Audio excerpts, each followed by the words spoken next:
Naam,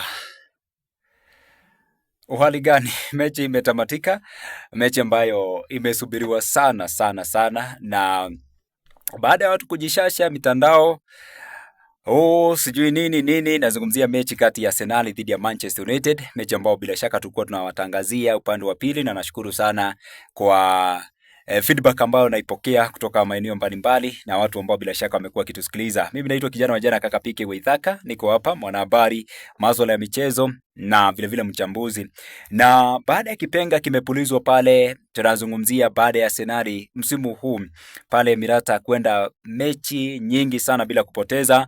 Alikwenda kule Bana akapigwa 3-1, akaenda kule Atletico Madrid akapigwa 3-1, 4-0 kunradhi, alafu kisha alikuwa City 1-1, Liverpool juzi ametoka huko akaondoka na pointi moja, lakini leo nazungumzia kikosi chake Michael Carrick, mchuano wake wa pili amepatana na timu kubwa kubwa ambazo zinawania kikombe. Ikumbuka wakati ambapo alichukua usukani Michael Carrick, nilikueleza atakuwa akiamua ligi itasimama vipi na mkondo wa ligi pale, hasa katika kupigania utakaa namna gani. Wiki jana amemlemea Manchester City, wengi wakasema sasa ni zamu ya Arsenal kufungua pengo na kuendelea, lakini hii leo amesema tulia kwanza, mambo bado, game on, the race is on kupiga Arsenal magoli matatu Emirata 3-2, si kipigo tu na si ushindi tu kwa Michael Carrick, lakini ni rekodi ambayo ameweka, kwa sababu zungumzia takriban miaka baada ya mwisho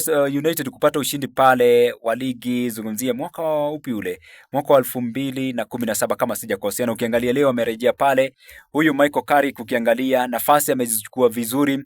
Mara ya kwanza Arsenal yapoteza Emirates, mara ya kwanza Arsenal anakubali kuruhusu magoli matatu yanapita kwenye wavu wake. Sidhani kama Arsenal amefanya msimu huu, kuna timu ambayo imefunga Arsenal zaidi ya magoli matatu. Labda mtafanya kunikumbusha hapo kwenye comment, lakini anafanya kupoteza na nazungumzia mashuti matatu on target ya United yamelenga lango. Na kikubwa zaidi anazungumziwa Michael Carrick, lazima tumpe maua yake, kwa sababu ukiangalia vile ambavyo United alikuja mchezo huu, dakika za kwanza Arsenal yakamiliki vizuri, lakini wakati nafasi zilitokeza kwa United ameweza kuzitumia vizuri. Pili, nilizungumzia vile ambavyo anapanga kikosi chake. Unakumbuka juzi nikizungumzia dhidi ya Manchester City, kuna ile tunaweza sema kwamba balance ambayo tunaweza kuiona usawa. Ukiangalia katika kikosi kile chake, tunaweza sema kwamba kuna vile ambavyo timu imetulia kutoka pale nyuma kwenda kiungo cha kati hadi kuelekea kule mbele, na vile vile timu yake naweza sema kwamba they are so disciplined katika kuzuia wakati ambapo wana mpira United, ukilinganisha na Arsenal wakati ambapo, kwa sababu wamefungwa kupitia United kutumia nafasi ambazo walikuwa wanaona Arsenal wameziacha wazi. Kwa hivyo ukiangalia upande wa pili Arsenal nao wamekuwa dhaifu sana, Arsenal imekuwa na one of the best defense line pale nyuma, lakini leo basi wamevurunda sana. Na ukimwangalia mwana United ushindi huu, wengi watazungumza labda anafaa kupatiwa nafasi Michael Carrick sasa hivi, kwa sababu angalau amedhihirisha. Kumbuka tangu aanze kupewa nafasi ya kuongoza United, na kumbuka back wakati ambapo Ole Gunnar Solskjaer alitoka akampiga Arsenal 3-2 kama haya tu matokeo, lakini alikuwa kule Old Trafford wakati ule CR7 akiwa kifunga. Bruno Fernandes pia aliweza kufunga, na ukiangazia zaidi kuja akatoka sare na Chelsea juzi, amecheza na United na City, amecheza na Arsenal, leo amepata ushindi. Kwa hivyo ukiangalia ushindi huu unamfanya kuwe pale katika nafasi ya 4.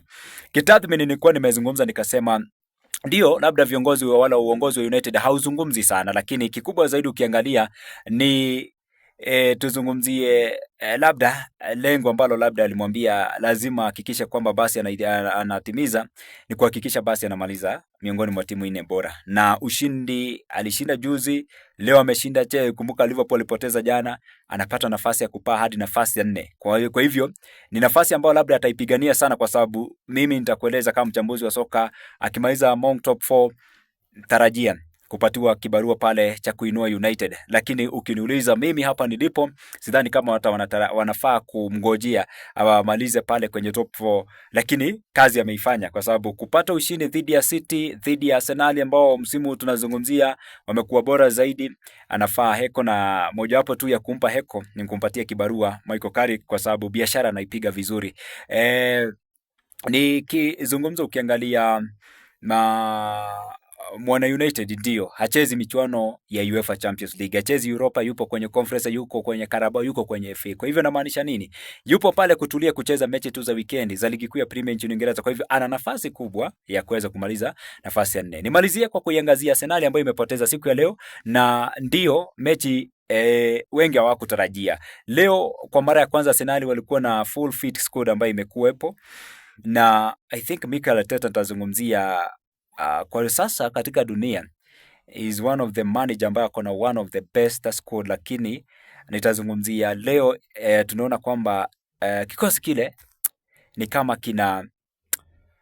kinamfanya akose maarifa ya kuvenye vile atakavyopanga, kwa sababu tumeshuhudia msimu huu akianza Victor Gyokeres pale mbele, lakini Jesus tuliona akianzishwa pia mabadiliko ambayo amefanya. Kuna wakati labda alikuwa anazungumzia kuhusu Leandro Trossard angekuwa wa kwanza, lakini angekuwa wa kuondoka mapema, labda mjaribishe Martinelli katika ile winga, lakini akaamua labda alikuwa na sababu zake Bukayo Saka abadilisha ende kwenye winga hiyo. Kwa hivyo ukimwangalia si mara ya kwanza, hata mechi ambayo alitoka dhidi ya Nottingham Forest, vile ambavyo alikuwa amepanga pale mbele Victor Gyokeres, Noni Madueke, Gabriel Martinelli, pia kuna wale ambao walimponda, lakini nadhani kipigo hiki cha Arsenal wanacheza UEFA Champions League, I think watapumzisha baadhi ya wachezaji, lakini ni kipigo ambacho labda kocha anafaa kujiita kwenye boardroom, kwa sababu pale drawing board, nazungumzia yani drawing board, kuweza kuangazia kikosi hiki, kwa sababu na matokeo ambayo, kwa sababu Arsenal amepoteza alama.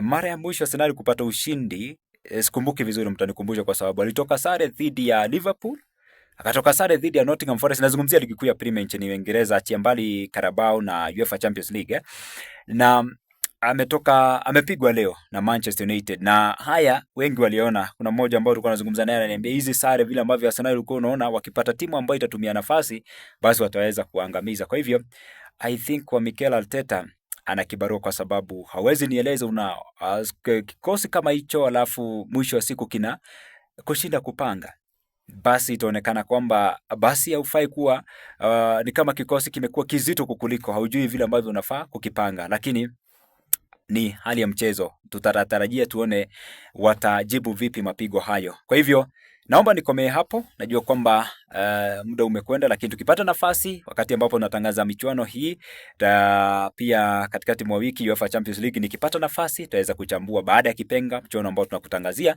tukiangazia hali iko namna gani. Kumbuka sasa gap ile ni alama 4 peke yake. Arsenal alama 50, City, Aston Villa wamefuatana hivyo na alama 46. Anaambiwa kwamba the title race is on, the race is on, the game is on. Kwa hivyo nikomea hapo, nikutakie kila laheri na usiku mwema.